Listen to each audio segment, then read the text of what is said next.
ନମସ୍କାର ଦର୍ଶକ ବନ୍ଧୁ। ମୁଁ ପ୍ରଦୀପ ଆପଣମାନଙ୍କୁ ସ୍ୱାଗତ କରୁଛି ଆଜିର ଆଉ ଏକ ନୂଆ ଭିଡ଼ିଓରେ।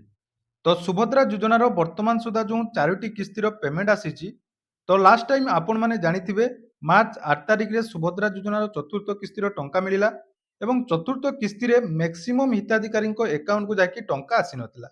ତେଣୁ ଟଙ୍କା ଯେଉଁ ଆସିନଥିଲା କେଉଁ କାରଣ ପାଇଁ ଆସିନଥିଲା ଆଉ ଆପଣମାନଙ୍କର ଯେଉଁମାନଙ୍କର ପ୍ରଥମରୁ ପ୍ରଥମ ଦ୍ୱିତୀୟ ଏବଂ ତୃତୀୟ କିସ୍ତିର ଟଙ୍କା ଆସିଥିଲା ଏବଂ ଚତୁର୍ଥ କିସ୍ତିରେ ଟଙ୍କା ଆସିବାର ଥିଲା କିନ୍ତୁ ଆପଣମାନେ ଯଦି ଚତୁର୍ଥ କିସ୍ତିର ଟଙ୍କା ପାଇନାହାନ୍ତି ତାହେଲେ ଗତକାଲି ଆପଣମାନେ ଦେଖିଥିବେ ପୋର୍ଟାଲରେ ଯାହାକି ସମସ୍ତଙ୍କର ଷ୍ଟାଟସ୍ ଅପଡେଟ୍ ହେଇଯାଇଛି।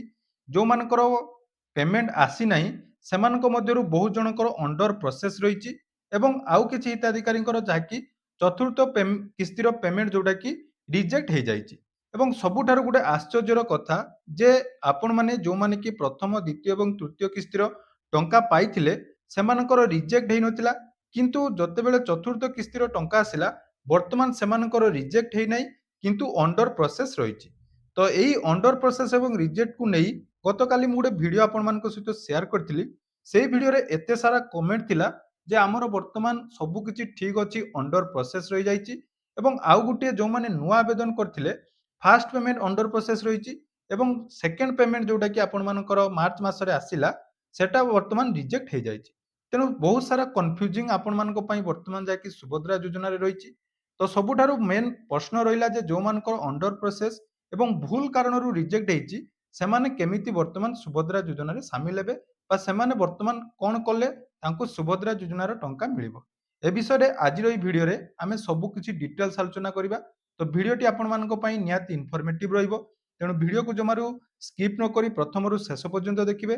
ତା ପୂର୍ବରୁ ଯଦି ଚ୍ୟାନେଲକୁ ପ୍ରଥମ ଥର ଭିଜିଟ୍ କରୁଛନ୍ତି ଭିଡ଼ିଓକୁ ଲାଇକ୍ କରିବେ, ଚ୍ୟାନେଲକୁ ସବସ୍କ୍ରାଇବ୍ କରିବା ସହିତ ପାଖରେ ଥିବା ବେଲ୍ ଆଇକନକୁ କ୍ଲିକ୍ କରି ଅଲ୍ରେ ସେଟ୍ କରିଦେବେ।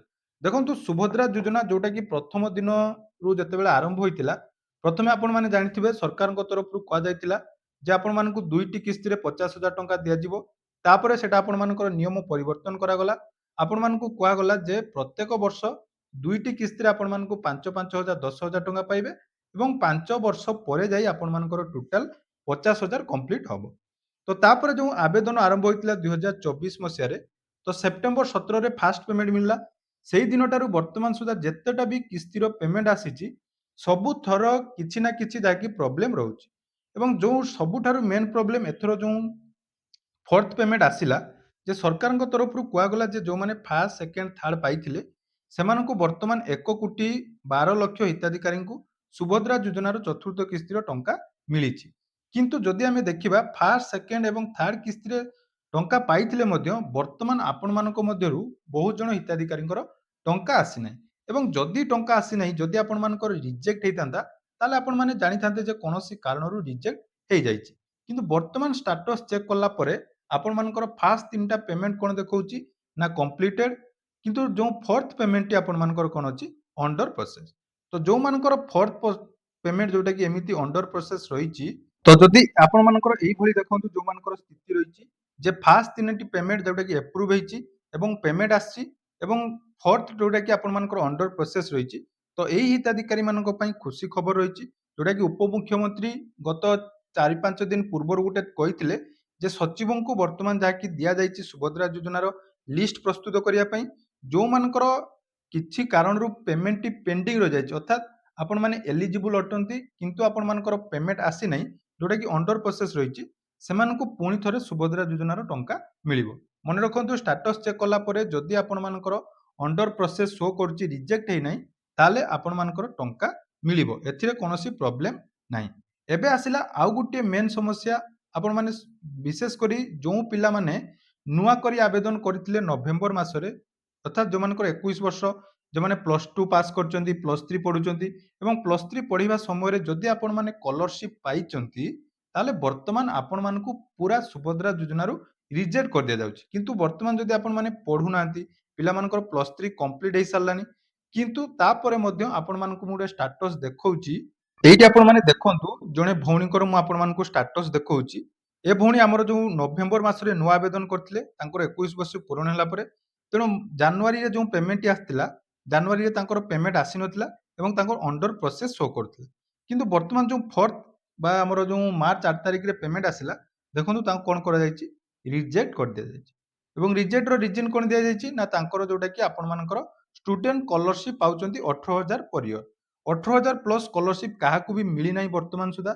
ଯଦି ଜଣେ ସେତେବେଳେ ଆପଣମାନେ ଜାଣିଥିବେ ଯେଉଁ ସ୍କଲାରସିପ୍ ଆପଣମାନଙ୍କୁ ମିଳିଥିଲା, ସମସ୍ତଙ୍କୁ 10,000 ଗୋଟେ ମିଳିଥିଲା ପୁଅ ପିଲାମାନଙ୍କୁ ଏବଂ ଝିଅ ପିଲାମାନଙ୍କୁ 12,000 ଟଙ୍କା ମିଳିଥିଲା।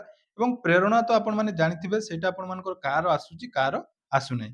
କିନ୍ତୁ ଏହି ଯେଉଁ କାରଣ ପାଇଁ ରିଜେକ୍ଟ କରାଯାଇଛି, ଯଦି ରିଜେକ୍ଟ କରିବାର ଥିଲା ତ ସବୁ ହିତାଧିକାରୀଙ୍କୁ ରିଜେକ୍ଟ କରିବା କଥା, କିନ୍ତୁ କିଛି ପିଲାମାନଙ୍କ ରିଜେକ୍ଟ ହେଇଛି।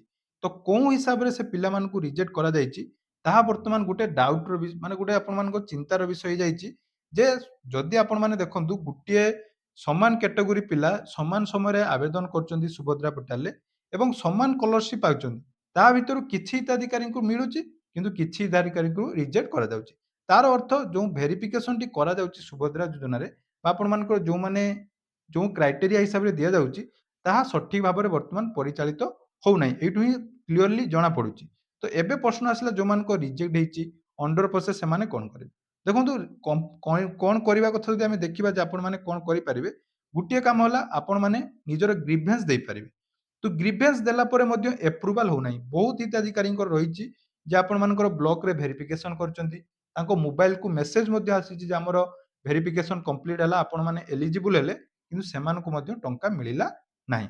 ତେଣୁ ଏଇ ଆଧାରରେ ଆପଣମାନେ ବୁଝିପାରୁଥିବେ ଯେ ସୁଭଦ୍ରା ଯୋଜନା ୱାନ୍ ଟାଇପ୍ ଅଫ୍ ଆପଣମାନଙ୍କର ଯୋଉଟାକି ତାର କିଛି ବାସ୍ତବତା ନାହିଁ ବା କୋଉ ଆଧାରରେ ଜଣକୁ ଦିଆଯାଉଛି ତାହା ମଧ୍ୟ ବର୍ତ୍ତମାନ ସୁଦ୍ଧା କ୍ଲାରିଫିକେସନ ସରକାରଙ୍କ ତରଫରୁ ନାହିଁ। ତେଣୁ ଏବେ ଯଦି ଆପଣମାନେ ଟଙ୍କା ପାଇବା ପାଇଁ ଚାହୁଁଛନ୍ତି, ଯୋଉମାନଙ୍କର ଭୁଲ ରିଜିନ୍ ପାଇଁ ରିଜେକ୍ଟ ହେଇଯାଇଛି, ସେମାନେ ଗୋଟିଏ କାମ କରନ୍ତୁ, ଆପଣମାନେ ଫିଲ୍ଡ ଭେରିଫିକେସନ ଯୋଉଟାକି ବ୍ଲକରେ ହିଁ କରନ୍ତୁ। ଆଉ ଅନଲାଇନରେ ଗ୍ରିଭେନ୍ସ ଦେଲା ପରେ ଆପଣମାନଙ୍କୁ କିଛି ଲାଭ ହବ ନାହିଁ। ଅନଲାଇନ ଗ୍ରିଭେନ୍ସ ଦେଲେ ପରେ ମଧ୍ୟ ଆପଣମାନଙ୍କର ଏପ୍ରୁଭାଲ ମିଳିବ ନାହିଁ ବା ମ୍ୟାକ୍ସିମମ୍ ଲୋକଙ୍କର ଅନଲାଇନ ଗ୍ରିଭେନ୍ସ ଏପ୍ରୁଭାଲ ହେଇନାହିଁ। ଫିଜିକାଲି ଆପଣମାନେ ବ୍ଲକକୁ ଯାଆନ୍ତୁ। ଆପ୍ଲିକେସନ ମୁଁ ଆପଣମାନଙ୍କୁ ନିହାତି ଗୋଟେ ଦେଇଦେବି ଯେ ନୂଆ ଆପ୍ଲିକେସନ କେମିତି ଆପଣମାନେ ଦେବେ। ତ ସେଇ ଆପ୍ଲିକେସନକୁ ନେଇ ବ୍ଲକକୁ ଯାଆନ୍ତୁ। ବ୍ଲକରେ ସୁଭଦ୍ରା ଯେଉଁ ରହିଛି ହେଲ୍ପ ଡେସ୍କ ସେଠି ଆପଣମାନେ କଣ୍ଟାକ୍ଟ କରନ୍ତୁ ଏବଂ ଯେଉଁ ସୂଚନା ବର୍ତ୍ତମାନ ସୁଦ୍ଧା ଅଛି 1 ତାରିଖ ପରେ ଆପଣମାନଙ୍କର ଯେଉଁ ଅଣ୍ଡର ପ୍ରୋସେସ୍ ଯେଉଁମାନଙ୍କର ଅଛି ସେମାନଙ୍କର ଗୋଟେ ଲିଷ୍ଟ ଆସିବ ଏବଂ ସେଇ ଆଧାରରେ ଯେଉଁମାନେ ରହିଯାଇଛନ୍ତି ପାଇବା ପାଇଁ ଯୋଗ୍ୟ ଅଟନ୍ତି, ରିଜେକ୍ଟ ହେଇନାହିଁ କିନ୍ତୁ ରହିଯାଇଛନ୍ତି, ସେମାନଙ୍କୁ ଯାଇକି ଟଙ୍କା ମିଳିବ। ତେଣୁ ଏହା ଉପରେ ବହୁତ ସାରା ଡାଉଟ୍ ଥିଲା, ବହୁତ ସାରା କମେଣ୍ଟ ଥିଲା। ଯାହା ବି ମୁଁ କମେଣ୍ଟର ରିପ୍ଲାଏ ଦେଇଛି ଆଉ ଯେଉଁଗୁଡ଼ିକ ରିପ୍ଲାଏ ଦେଇନାହିଁ, ଏଇ ଭିଡ଼ିଓ ମାଧ୍ୟମରେ ସବୁକିଛି ଆପଣମାନଙ୍କୁ ଡିଟେଲ୍ସ କହିଦେଲି। ତ ଯଦି ଆପଣମାନଙ୍କର ଏଇସବୁ ପ୍ରୋବ୍ଲେମ୍ ଅଛି, ତାହେଲେ ଆପଣମାନେ ଫିଲ୍ଡ ଭେରିଫିକେସନ ଯେତେ ଥର ପାରୁଛନ୍ତି ବ୍ଲକକୁ ଯାଆନ୍ତୁ ଏବଂ ତାର ଫିଲ୍ଡ ଭେରିଫିକେସନ କରନ୍ତୁ ଏବଂ ଯେଉଁମାନଙ୍କର ଭୁଲ କାରଣ ପାଇଁ ରିଜେକ୍ଟ ହେଇଛି, ସେମାନେ ମଧ୍ୟ ଫିଲ୍ଡ ଭେରିଫିକେସନ କରନ୍ତୁ ଏବଂ ଆପଣମାନଙ୍କର ଆପ୍ଲିକେସନ ମୁଁ ଆପଣମାନଙ୍କୁ ଆସନ୍ତା କାଲି ସୁଦ୍ଧା ଗୋଟେ ପ୍ରୋଭାଇଡ୍ କରିଦେବି। ତେଣୁ ଟେଲିଗ୍ରାମର ଲିଙ୍କ ମୁଁ ଡେସ୍କ୍ରିପସନରେ ଦେଇଦେଉଛି। ସେ ଟେଲିଗ୍ରାମରେ ଆପଣମାନେ ଜଏନ୍ ହେଇଯାଆନ୍ତୁ। ସେଠି ଆପଣମାନଙ୍କୁ ମୁଁ ଆପ୍ଲିକେସନ ଯୋଉଟାକି ସେୟାର କରିଦେବି।